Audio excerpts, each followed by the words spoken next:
Bonjour, dans cette vidéo nous allons voir comment créer un pattern dans la RD9 de Behringer et d'autres vidéos plus poussées viendront prochainement.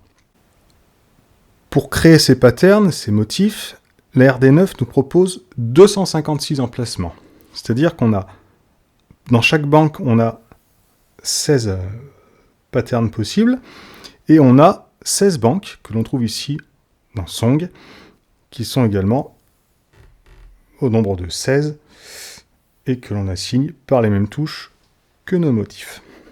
Alors, si l'on veut par exemple aller chercher le motif 1 de la banque 4, on va venir donc sur Song pour le numéro de banque.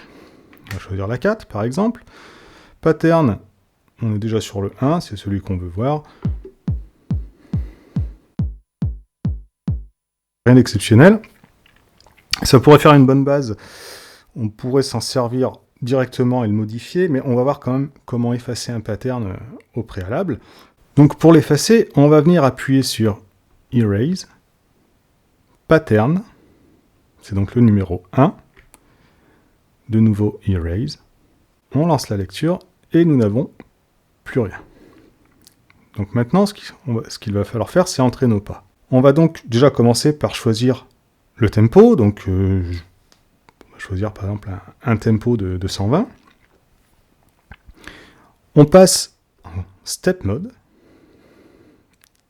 on vient en enregistrement, et lorsqu'on est en enregistrement, deux modes d'enregistrement sont possibles, soit manuel, soit automatique. Donc on appuie sur Hold, enregistrement, pour changer de mode. Je préfère rester sur le mode automatique, comme ça, tous les pas que l'on entre, dès l'instant où l'on ressort de l'enregistrement, les pas restent enregistrés. On va lancer la lecture, et on va commencer justement par notre grosse caisse. Alors, on va refaire le rythme qui était enregistré.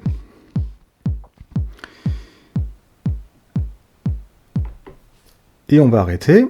Vous voyez que les 4 pas qui ont été entrés, correspondant à chacun de ces pas, clignotent.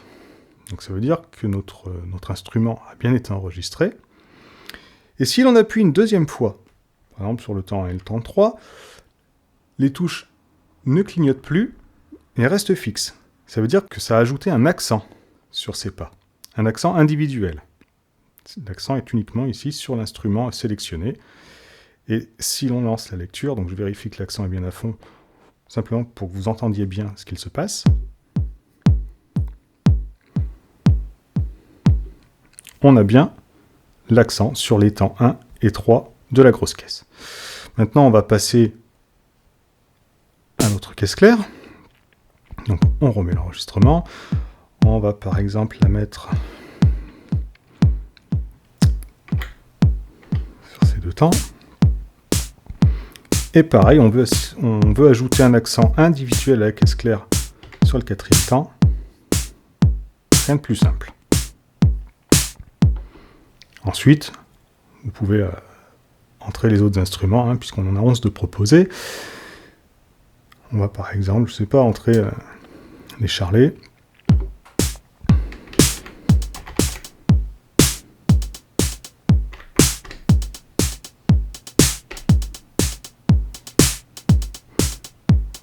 Pareil pour nos charlets ouverts.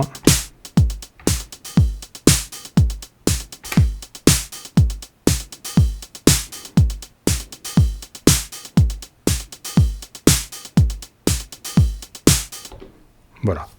Donc un rythme assez basique sur 16 pas.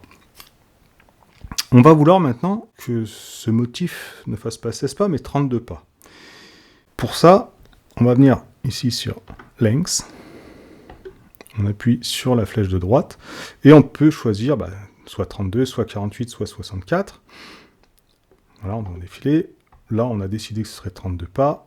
On vient sur 32, puis on appuie ici. Et là, on est bien sur 32 pas. Et vous voyez que Copy se met à clignoter. C'est-à-dire, si on lance la lecture, vous allez voir qu'on est bien sur 32 pas. Voilà, on a eu nos 16 premiers pas. Et les 16 suivants sont vides, puisque rien n'a été assigné. Donc on va venir faire, ici, on va venir faire Copy. Donc on revient sur les 16 premiers pas. Copy. On va faire On revient sur notre 32, enfin sur les 16 pas suivants, save. On appuie. On enlève. On appuie sur Length et on voit ce que ça donne.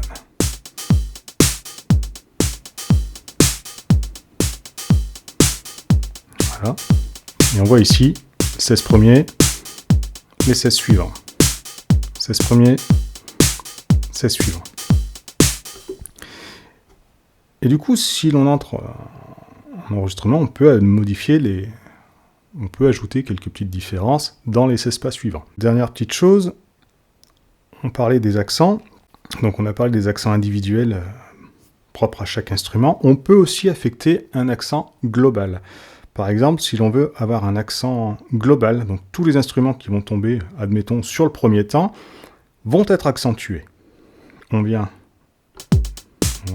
reste en enregistrement, on presse la touche Hold, on choisit le premier temps.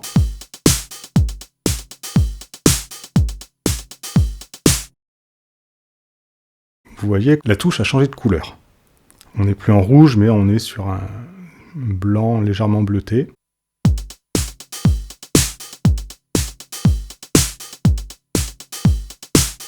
Et donc un accent s'est ajouté globalement sur le temps numéro 1. Et si vous vous souvenez bien, le temps numéro 1 avait déjà la grosse caisse qui était accentuée. La grosse caisse, pour rappel, était accentuée sur les temps 1 et 3. Et bien l'accent global que l'on a ajouté aux autres instruments va également s'ajouter à la grosse caisse qui était déjà accentuée. Donc ça accentue encore un peu plus la grosse caisse.